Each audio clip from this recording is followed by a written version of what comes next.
시간이 되었으므로 2023년 11월 3일 금요일 아침 예배를 시작합니다. 조금 지체되었습니다. 죄송합니다. 주의 기도로 시작합니다. 하늘에 계신 우리 아버지여, 이름이 거룩히 여김을 받으시오며 나라가 임하옵시며 뜻이 하늘에서 이루어진 것 같이 땅에서도 이루어지이다. 오늘날 우리에게 일용할 양식을 주옵시고 우리가 우리에게 죄진 자를 사하여 준 것 같이 우리의 죄를 사하여 주옵시고 우리를 시험에 들게 하지 마옵시고 다만 악에서 구하옵소서. 나라와 권세와 영광이 아버지께 영원히 있사옵나이다. 아멘. 사랑과 은혜가 풍성하신 하나님 아버지, 하나님의 크신 사랑을 진심으로 감사드립니다. 오늘도 우리에게 새로운 하루를 허락하셔서 예배로 하루를 열 수 있도록 혹은 예배 드릴 수 있도록 은혜 베풀어 주심을 진심으로 감사드립니다. 하나님, 우리가 만약 어제 많은 죄를 지었는데 죄를 회개하지 아니하고 잠을 잤다면, 그리하여 일어났다면 하나님, 이 시간 주님의 보혈로 우리의 죄를 씻어 주시옵소서. 그리하여 깨끗한 마음으로 예배 드릴 수 있도록 주여 은총 베풀어 주시옵소서. 하나님, 이 시간 간절히 바라고 하는 것은 우리의 지체들 중에 심신이 연약한 지체들이 많이 있습니다.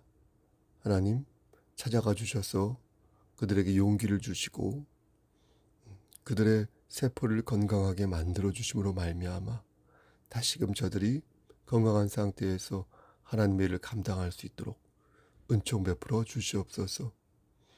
마음의 평강을 또한 다시 찾아서 그리스도의 평강 안에서 많은 일들을 수행하며 그 안에서 열매 맺는 삶을 살 수 있도록 주여 은혜 베풀어 주시옵소서. 우리의 부모님과 우리의 자녀들에게 함께 하시사 영육의 강건함을 허락하시고 역시 말씀 안에서 열매 맺는 삶을 살 수 있도록 도와주시옵소서.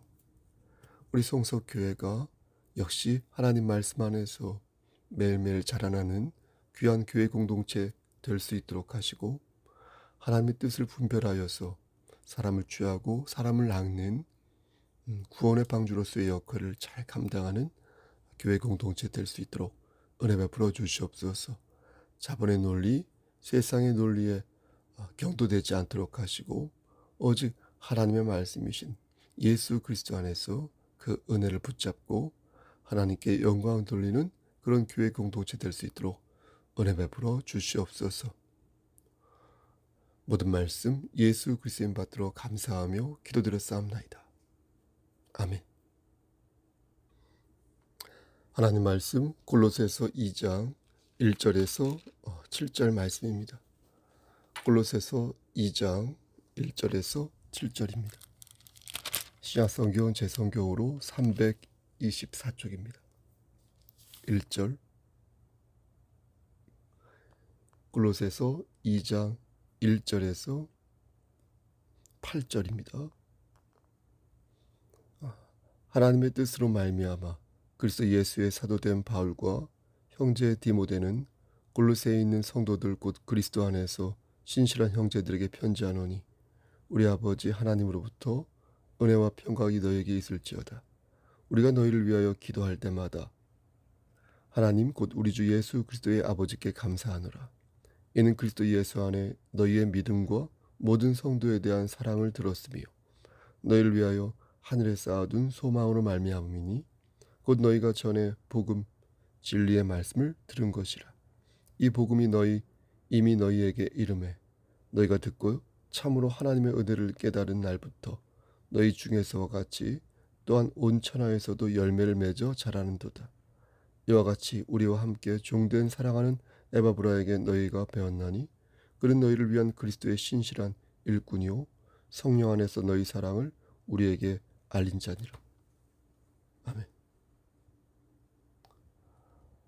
하나님 이 말씀을 사용하여 주시옵소서. 예수님의 이름으로 기도하였습니다. 아멘.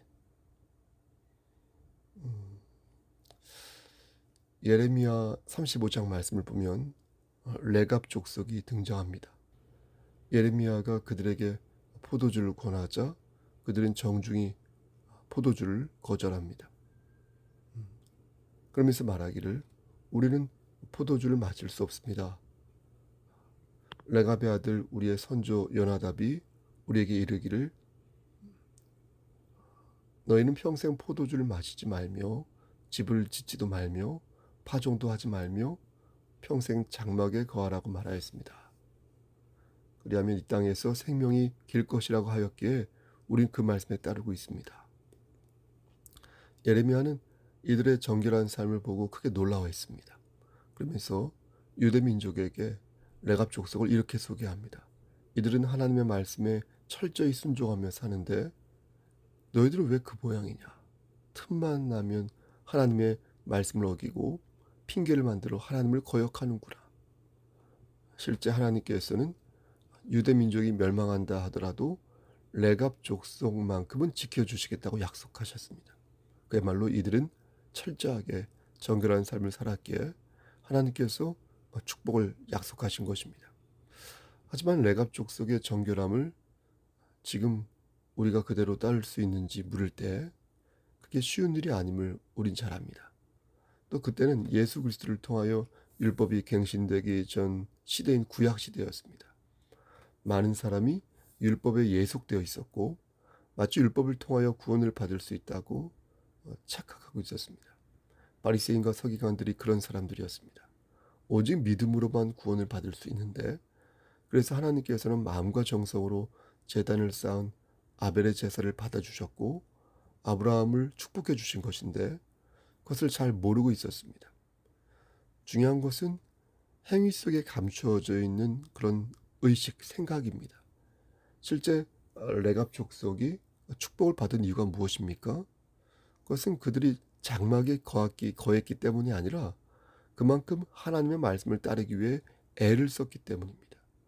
하나님께서는 그러한 그들의 중심을 보시고 그들을 축복하신 것입니다. 우리가 잘 아는 고사성어 중에 금묵자학이라는 말이 있습니다. 그렇죠? 검은 것을 가까이 하면 자신도 어느새 검게 된다는 그런 뜻 아닙니까? 그렇다면 검은 게 뭐고 나쁜 게 뭐냐는 겁니다. 더 큰 문제는 이게 나쁜 줄 알면서도 어쩔 수 없이 그 세계에 머물러 있는 그런 모습입니다. 물질 그 자체가 나쁜 것은 아닙니다. 하지만 물질을 어떻게 사용하느냐에 따라 물질이 실로 추악한 어떤 물건이 될 수 있지 않습니까? 또 물질과 가까이 있고 싶지 않지만 물질을 벌어야 먹고 살 수 있으니까 그렇죠? 어쩔 수 없을 때가 있습니다. 탐욕스러운 사람이 있습니다. 탐욕스러운 사람 자체가 나쁜 사람은 아닙니다. 이들도 구원의 대상이 될 수 있습니다. 하지만 탐욕스러운 사람과 계속 같이 있다 보면 어떻게 됩니까? 우리도 나쁜 길로 빠져들 수 있지 않습니까? 그들과 같이 있고 싶지 않지만 그런 사람들을 무조건 등지면서 살 수 없으니까 그렇게 되는 것입니다. 하나님께서는 무조건 등을 쥐고 세속적인 것들을 멀리하여서 산으로 가고 기도원으로 피신하는 것, 이런 어떤 영지주의적 사고방식이 있지 않습니까? 잘못됐다 이렇게 말씀하셨습니다. 왜냐하면 하나님께서는 우리가 거룩한 곳에서 빛이 되라 말씀하신 게 아니라 어디에서 빛이 되라? 세상에서 빛이 되라 말씀하셨기 때문입니다. 사마리아 땅끝까지 복음을 전파라고 하셨지 뜨뜻한 아랫목에서 나와 마음이 맞는 사람들끼리만 이렇게 알콩달콩 살라고 말씀하지 않으셨기 때문입니다. 그렇죠? 그렇다면 어떻게 해야 되겠습니까? 더러운 것을 가까이 하지 않을 수도 없고 그렇다고 가까이 하자니 내가 변질될 것 같고 그렇다면 우리는 어떻게 살아가야 되겠습니까? 주님을 믿지 않은 남편을 멀리할 수도 없고 우상을 섬기는 직장 상사 앞에서 내가 대들 수도 없고 진화론을 가르치는 학교를 내가 자퇴할 수도 없고 온갖 향락으로 물들어 있는 이 세상을 내가 등질 수도 없고 여러분 어떻게 살아야 되겠습니까? 이렇게 답이 안 나올 때 우리는 기억해야 할 분이 있습니다. 그분이 누구입니까? 바로 예수 그리스도입니다. 답이 안 나오면 무조건 예수님의 행실을 기억하여서 그의 성품을 따르며 그 행실에 맞게 살고자 노력하면 그게 답이 되는 것입니다. 우리가 예수님이 될 수는 없으나 예수님처럼 살고자 노력하면 100점 만점에 하나님 보시기에 99점은 되는 것입니다. 예수님은 신성한 것만을 추구하지 않으셨으나 중심을 갖고 계셨습니다. 어떻게 할 수 있습니까? 주님께서는 직접 육신의 몸을 입으셨습니다. 더러운 곳을 직접 체험하신 것입니다. 하지만 동시에 그분은 하나님이셨거든요. 중심을 잃지 않으셨습니다. 여러분, 성도 역시 마찬가지입니다. 우리가 더러운 곳에 있지만 늘 우리가 성도라는 사실을 기억할 필요가 있다는 것. 중심을 바로잡을 필요가 있다는 것. 내가 누구인지를 똑바르게 기억할 필요가 있다는 것. 그렇게 되면 세상에서 물질의 생활 속에 우리가 거하고 있다 하더라도 우리의 정체성을 잃지 않을 수 있다는 것입니다. 그런데 어떤 면에서 예수님께서는 그것을 의도하셨습니다. 그야말로 세상에 자신의 몸을 던지셨습니다. 만약 예수님께서 신성한 것만을 좇으셨다면 하나님이신 그분이 인간의 몸을 빌어서 탄생하셨겠습니까? 예수님 근데 그렇게 하셨다는 거예요. 하나님의 입장에서 볼 때 그것은 사마리아 땅끝까지 복음을 전파한 것이고, 하나님의 입장에서 볼 때 그것은 세상의 빛과 소금의 직분을 감당하러 오신 것입니다. 여러분 또 어떠셨습니까? 예수님께서는 인간의 몸으로 오셨을 뿐만 아니라 인간처럼 행동하셨습니다. 똑같이 먹고 자고 똑같이 인간의 생활을 영위하셨습니다. 그것은 마치 땅속에서 매미가 되기를 기다리는 어떤 애벌레처럼 예수님은 오랜 세월을 땅속 같은 인간의 생에서 살아오셨고, 그래서 드디어 매미가 되신 것입니다. 매미가 되자 공생의 기간을 거치게 된 것입니다. 마치 매미처럼 3년 동안 실컷 우셨고, 그 기간 동안 하나님의 일을 적극적으로 도모하신 것입니다. 우시듯 복음을 전하신 것입니다. 많은 기적과 기사를 일으키셨고 주의 복음을 이 세상에 선포하신 것입니다. 그리고 장엄하게 최후를 맞이하신 것입니다. 그 다음 말씀대로 사흘 안에 부활하셨습니다. 거기에 그친 것이 아닙니다. 그 뒤 40일 동안 육신의 몸으로 사람들과 동행하셨고, 사람들 본 앞에서 어떻게 하셨습니까? 승천하셨습니다. 이 모습 그대로 다시 우리 앞에 오시겠다고 분명히 약속하셨습니다. 우리 주님께서 매미가 되기 위해 예수님께서 참고 견디셨던 것처럼 우리 역시 똑같은 과정을 밟습니다. 아무런 땅속에서 햇빛을 기다리는 그리스도인의 모습은 여러분 그 말 그대로 애벌레의 모습과 같지 않습니까? 우리는 해 뜰 날을 기다리며 인내하는 것입니다. 내가 저 사람을 이렇게 전도하고 싶은데, 내가 이 꿈을 주의 영광을 위해서 이루고 싶은데, 내가 이제 매미가 되어 주의 일을 성실히 수행하며 이제 매미가 되어 소리쳐 울고 싶은데, 그 날이 언제일까? 언제 올까? 손가락을 이렇게 꼽아가며 노심초사 기다리는 것입니다. 예수님께서 인간의 몸으로 인간의 생을 살아오시며 그 날을 기다리셨던 것처럼 우리 역시 더럽고 흉악한 이 세상에서 모진 고통을 감내하면서 기다리고 인내하고 실천하며 다시 또 기다리는 것입니다. 나에게 맡겨진 그 길을 걷기 위해서 주께서 나를 어떠한 그릇으로 오늘 빚으실 것인가 기대하며 사는 것입니다. 여러분 그렇지 않습니까? 그렇다면 여러분 정말로 우리가 그 마음으로 기대하며 살고 있느냐 묻는 것입니다. 어떻게 하나님 앞에서 내가 사용되어질지 기대하며 살고 있는지 묻는 것입니다. 제가 여러분들을 사용하고 여러분들이 저를 사용하는 게 아니라 하나님께서 우리를 어떻게 사용할 것인가. 그래서 우리가 서로에게 서로의 짐을 함께 지며 하나님 나라를 위하여서 어떠한 도구로 만들어질 것인가 기대하며 사는 것입니다. 우리의 신앙이 뜨거워지면 우리의 모든 것이 뜨거워지게 되어 있습니다. 어느 한순간 모든 것을 내려놓고 캄보디아로 파키스탄으로 어디로 선교를 가겠다고 선언할 수도 있고, 어느 한순간 하나님 말씀을 배우고 그 길을 따르고자 신학교에 입학하겠다고 선언할 수도 있으며, 어느 한순간 우리의 사업장에서 우리의 가정에서 내가 서 있는 그 자리에서 하나님의 말씀을 선포하지 아니하면 정말 견딜 수 없는 그러한 상황, 그러한 찰나가 올 수 있다는 것입니다.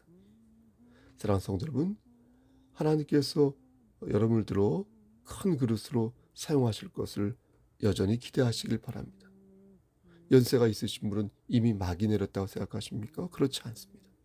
아직 하나님께서 여러분들을 들어 뭔가가 이루어지실 것이다, 뭔가를 이루실 것이라 믿으시길 바랍니다. 그렇게 소망하시고 준비하시길 바랍니다. 세상 사람들은 말합니다. 야, 인생이 뭐가 있냐? 그러나 인생의 가장 아름다운 시기는 여러분 꽃이 지기 전 아니겠습니까? 꽃이 지기 전에 얼마나 아름답게 활짝 꽃이 핍니까? 인생의 황혼기야말로 무엇을 기대할 수 있는 찬란한 시기가 아닐까요? 드라마도 마지막을 보면 그 내용을 다 압니다.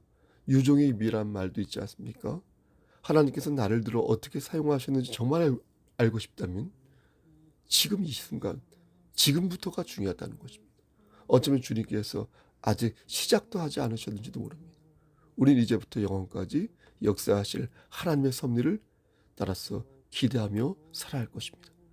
하나님의 축복이 질그릇 같은 우리에게 큰 위로와 은총이 되실 것을 우린 믿어야 할 것입니다.